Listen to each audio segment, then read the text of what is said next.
Welcome back, my friends. Thanks for joining me. Welcome to all of my new subscribers. So if you're new here, I'm Anna B.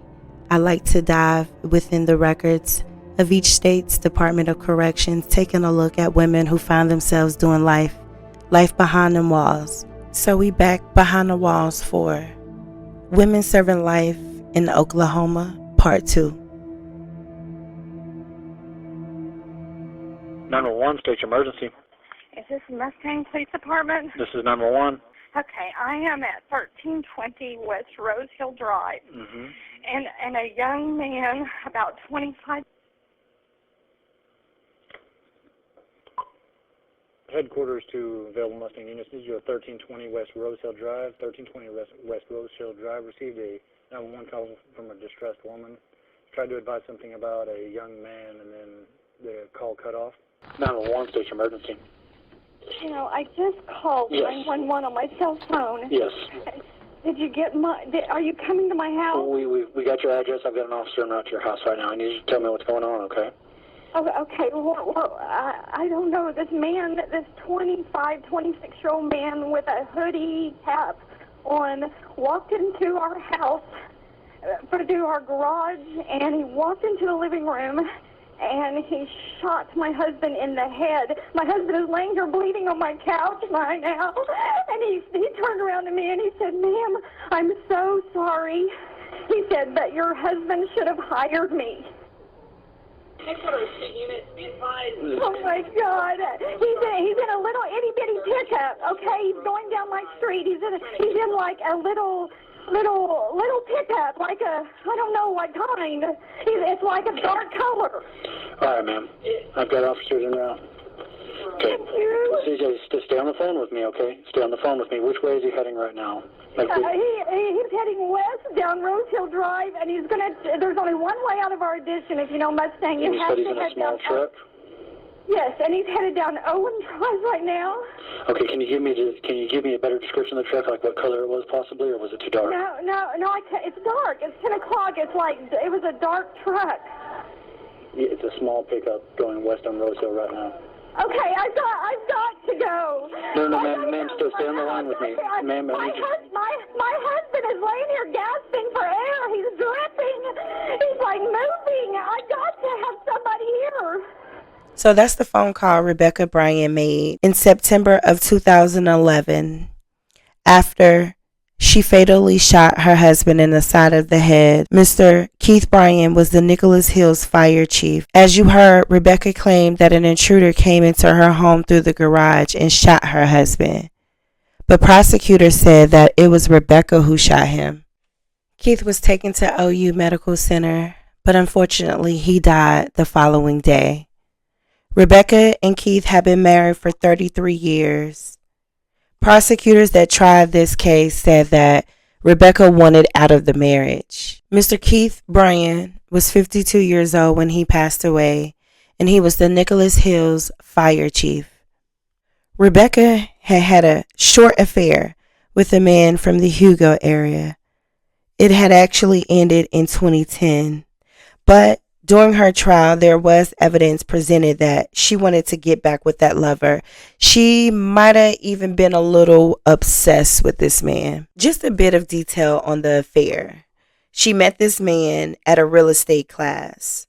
They were only friends after this 3-week class had ended. So the two met again after they were taking the test for, the real estate that they were studying for through this 3-week class. They met again and they decided to have lunch. Went out to lunch, and this is where the feelings towards one another started to get a little bit deeper, more than friends. Now, they both were married, and they would take time, when they could, to meet up with each other. The physical aspect of the affair did not start until December 2009. The guy she was having an affair with, he actually moved out of his family home, and Rebecca had filed for divorce in January of 2010. So Rebecca and this man spent the weekend together, and the lover took the stand in her trial. He testified that that was the longest time that they had ever spent together, and that is when his feelings towards Rebecca would change. He said he started to realize who Rebecca really was. Rebecca had become manipulative. She was wanting him to divorce his wife sooner than he was ready to do so, and he wasn't going to do that. So he decided to end the relationship with Rebecca. They agreed to tell their spouses and they would move on. He also testified that the next day, Mr. Bryan, Keith Bryan that is, called him with Rebecca on the line as well. The lover, he admitted to the affair. He also apologized. Mr. Keith Bryan suggested that everybody try to reconcile with their respective spouses and move on with their life. They made a pact that they wouldn't contact each other anymore. There was additional testimony that after this, Keith and Rebecca got back together. Those closest to Keith testified that he was going above and beyond to ensure that Rebecca was happy. I mean, like, gentlemen, like pulling out chairs. Went to a conference with another couple where the wife testified that he was just extra, extra, super duper nice. And he was just making sure that Rebecca was okay, she was good, and she was happy. He seemed to want his marriage to work. Not only did those people confirm Keith's efforts to ensure that their marriage, got back on the right path, they also confirmed Rebecca's bizarre behavior. Like, things were not the same and there was definitely something off. Rebecca had her own thing going on. I'm not going to go into too many details, but she was getting around. Like, she was out there doing her thing, living her life. It doesn't seem like she was trying to get her marriage back in the same efforts that Mr. Keith was. Now, this lover testified that Rebecca actually left him a voicemail just hours before she shot Keith.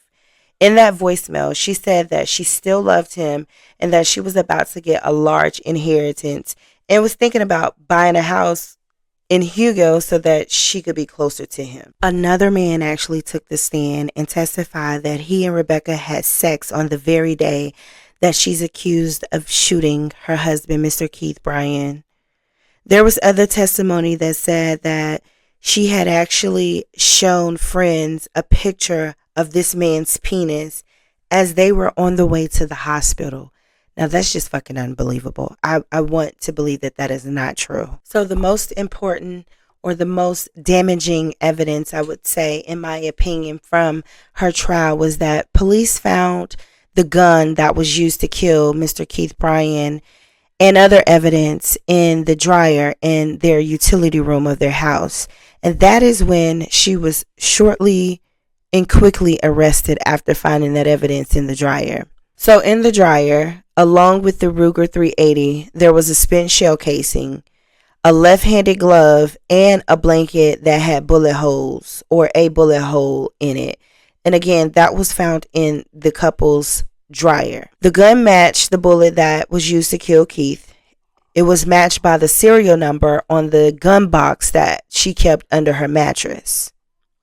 Now, the issue with her story is that she said that the intruder came through the garage, but if you take a look at the floor plan, the prosecutors argued that that ain't no way that they went to the utility room without her knowing to deposit that evidence in the dryer. Her story about the intruder claiming she followed the intruder outside, seen him go through the garage, and he was in a small black truck, that just didn't make no sense.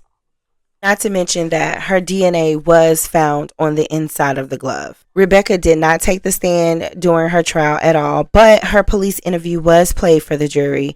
In that interview, she claimed that she and Keith were in love. And if I didn't mention, they have been married for 33 years. They have 2 sons and they are grandparents. She claimed in this interview, after shooting her husband, that they were madly in love and that he was an amazing husband. Rebecca was ultimately found guilty by a jury of her peers. And at 54 years old in 2013, she was sentenced to life in prison without parole.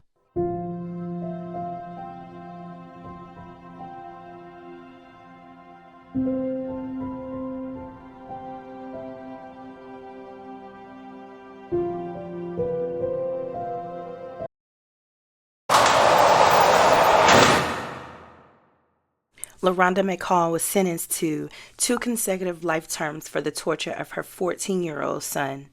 The prosecutor said the abuse included locking the 14-year-old in a closet and beating him with bicycle chains, wire cable, belts, and a car jack. She wasn't alone in the abuse. Her friend, Steve Hamilton, also abused the boy. He received a life term plus 20 years for his role. The boy escaped the closet, which was blocked by a bed. He surprisingly was able to push himself out, given how thin and bruised he was. He ran to a National Guard armory about 1.5 miles away from his home and told guards he had escaped and needed the police. Now, ironically, this is not LaRonda's first rodeo with authorities or abuse. In 1996, LaRonda pleaded guilty to manslaughter for starving her 2-year-old daughter, Sierra, but she only received a 6-month sentence and probation. This was a case out of New York. When she took that plea deal, she was apparently pregnant with twins. The court order stipulated that she must turn her children over to the state for foster care placement. She moved to Oklahoma after her probation was up in 2001. The boy was reunited with his mother prior to that move and came to Oklahoma with her. LaRonda's 18-year-old daughter said she saw her mom beat her brother on several occasions, but she was afraid of her mother's temper and did not know how to help and was also afraid to help. The little boy told the police he had spent most of the last 4.5 years locked inside closets at various places the family had resided and never attended school or received any medical care. There were 6 other children in the home who appeared to have no signs of abuse. All 7 of LaRonda's children, the 14-year-old abused boy included, were taken into state custody. LaRonda pleaded guilty to 33 counts of child abuse and 3 counts of child neglect. In 2012, she pleaded to the judge for a reduced sentence to remove one of the life sentences at least. However, the judge found no mercy and decided not to change LaRonda's sentence. LaRonda must serve about 38 years for the first term before being eligible for parole. If paroled, she would then begin her second life term and would have to complete another 38 years before becoming eligible again. The judge showed LaRonda a photo of the boy's scars and emaciated body and wondered out loud how a mother could do such a thing to her child. The judge said, "Look at this beautiful face and look at all these scars you put on him." LaRonda, crying, says, I know what I did was wrong. I pray for my son every day." The prosecutor said the boy has an excellent outlook on life despite the years of abuse. The young man, the victim in this case, Burnell McCall, he said, "I forgive my mother, but I will never forget what she did and words she said to me. You can hit, burn, shoot, stab, but you can't break me down because I'm a son of God and a brother of Jesus." Good for you, young man. Good for you, young man. Gets me emotional just hearing about how people do these children, especially those that birthed them. A baby grew in your womb and you choose to do this to just one? You had 7 kids and you single out one? Pisses me off. But wherever Burnell McCall is right now in his life, I hope and pray that he is blessed and he is surviving because he is a survivor.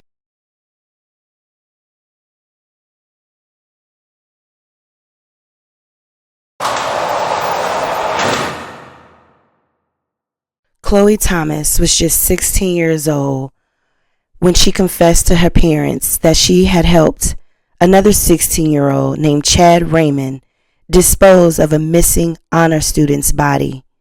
That honor student was Ann Hill. Ann had been missing since April of 2014. Her friends called her Annie Joe. She told her mom she was going to watch a movie at a friend's house, but she had stopped answering her phone around 11 o'clock that night. A week later, Ann's white Chevy that she had just gotten was discovered abandoned in Edmond, Oklahoma. Now, Ann's disappearance was initially investigated as a runaway case, but an anonymous tip had led private investigators to a pond, which they drained. No evidence recovered, But then a search warrant was issued at an Oklahoma apartment complex. Chloe's confession came 6 months after Ann's disappearance. Her parents took her to the police station where she provided the same statement, and she was arrested afterwards. Chad was arrested at his home. At this point, both teens claimed that Ann had come to the apartment where they were, which was the apartment of Chad's older brother.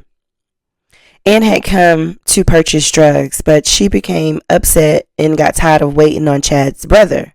So she left, and Chad claimed he never saw her again. Chloe confessed that Chad attacked Ann and strangled her as she proceeded to leave the apartment. Chloe also admitted to putting her body in the back seat of her white Chevy, driving her vehicle to a wooded area where the both of them placed her body on the ground and covered her with sticks and brush. Chloe could not describe the area in which they placed Ann's body good enough for Ann's body to be found. By February of 2015, Ann's body was still missing, but Chad had decided to plead guilty to first-degree murder. He was sentenced to 35 years in prison and also agreed to testify against Chloe. This is when Chloe's accessory to murder charge was upgraded to first-degree murder. You see, Chloe had made a deal with prosecution through the juvenile courts because she had turned in the person that killed Ann. But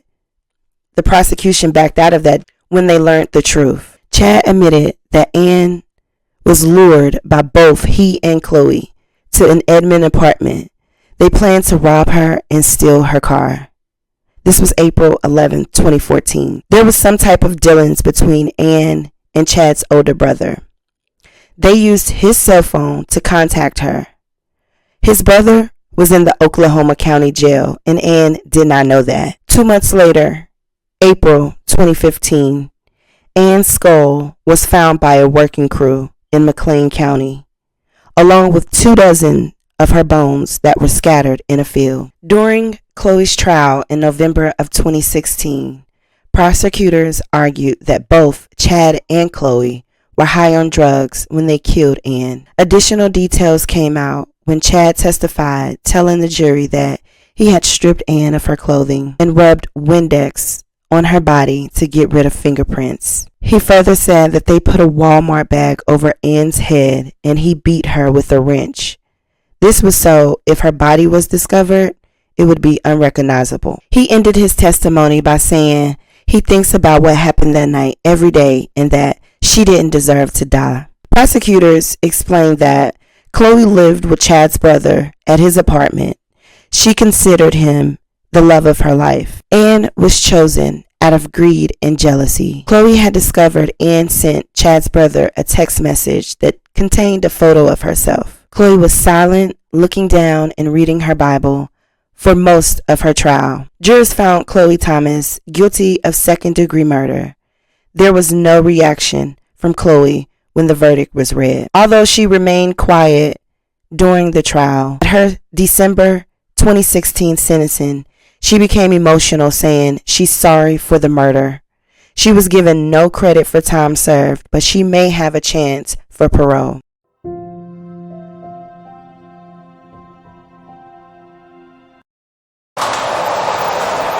Last month, September 2024, Lisa's attorneys filed an appeal seeking a lesser sentence for the 59-year-old woman who has served 34 years on a life without parole sentence. The appeal was filed under the Oklahoma Survivors Act. It's a new law that allows courts to consider factors such as abuse during the sentencing phase and allows defendants to provide evidence showing domestic violence was a contributing factor in their crime. Lisa was convicted for the role in her husband's murder. Mr. Lanny Mike Moss was killed at age 37 in 1990. 5 p.m., January 17, 1990, Seminole police received a call about a possible burglary at 1313 South Highway 9 East. Lanny was found dead in his home office with 2 gunshot wounds to the head. Lisa was a Seminole County deputy clerk at the time. She told police she had found Lanny when she returned home from work. There was initial belief that Lanny had died trying to prevent the burglary. The house had been ransacked and glass was broken out of a back door. The couple had been married for almost 3 years. They were raising 2 children, a 5-year-old daughter and an 11-month-old son. In a statement given voluntarily, Lisa did admit to contacting her brother and asking him to kill her husband. Lisa's brother, Richard Lee Wright, is also serving a life sentence. Lisa alleges physical, sexual, and psychological abuse in her appeal. She claims she could no longer keep the abuse to herself. She told her brother, who was on drugs, and he went and shot Lanny. Personal opinion for a second.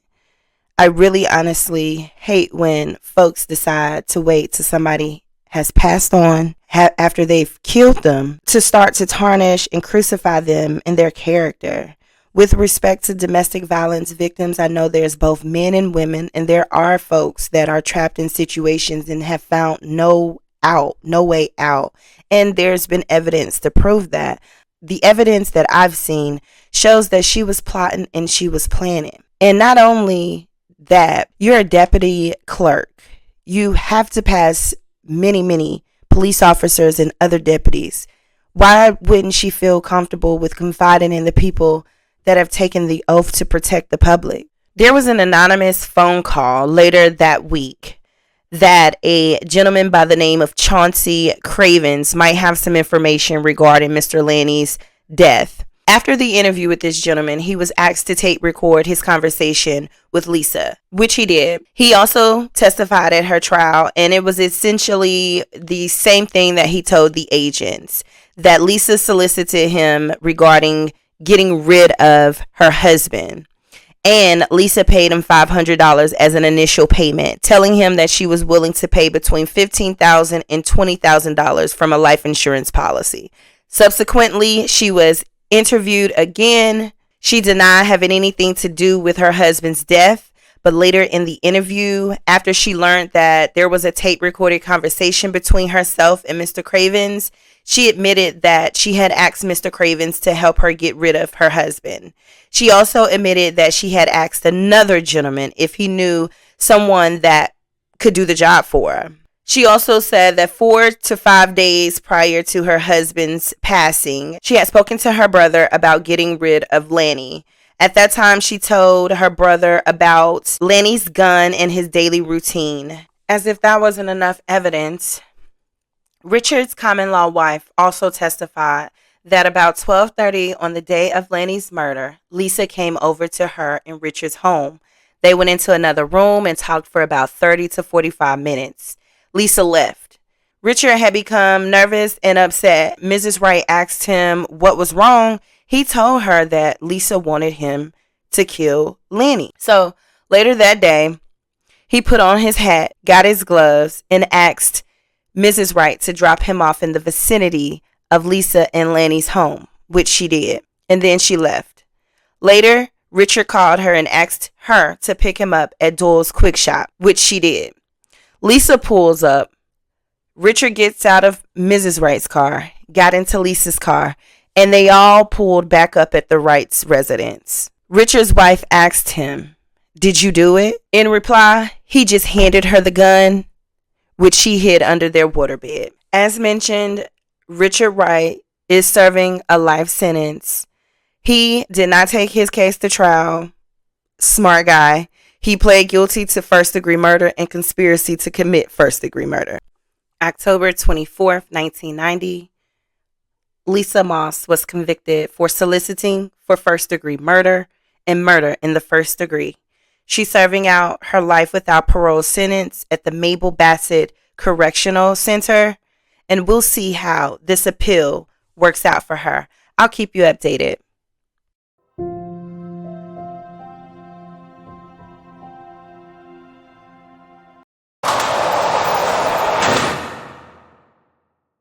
Topping our news, new disturbing details about a weekend murder. A mom allegedly killed her daughter. Court papers show Juanita Gomez told authorities her daughter was possessed by the devil. Our News 9 crime tracker, Adriana Wyszynski, joins us live now at the Oklahoma County Jail with the details. Adriana? Right now, Juanita Gomez is being held here without bond at the Oklahoma County Jail, and our cameras were the only ones there when she was arraigned. watch TV in my cell. 49-year-old Juanita Gomez had a lot to say during her video arraignment before the judge. She stands accused of killing her 33-year-old daughter, Geneva Gomez, at her home on Saturday. But she spent her time before the judge complaining about the jail conditions. They won't even give me toilet paper, Your Honor. She also spoke up about not needing a public defender, claiming she already had a private lawyer. Yes, sir. He believes in God like me. Yes, he's the best in town. Over at the Gomez home near Northwest 15th and McKinley, friends and family have left behind candles, flowers, and rosaries to honor the life and tragic death of Geneva. Neighbors tell us the mother and daughter seem to have a good relationship. But court documents just released this afternoon revealed the horror officers encountered when they arrived to the home on Saturday afternoon. They state police found Geneva lying in the home with a large crucifix upon her chest and that she had severe trauma around her head and face.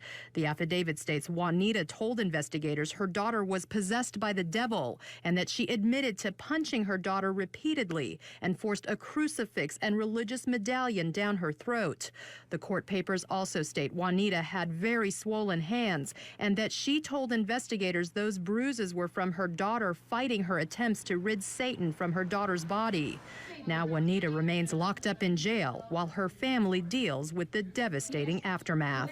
Thank you very much. Namaste. You believe in God, I do. February 12th, 2018, at age 51, Juanita was sentenced to life without parole after being found guilty in the 2016 death of her own daughter.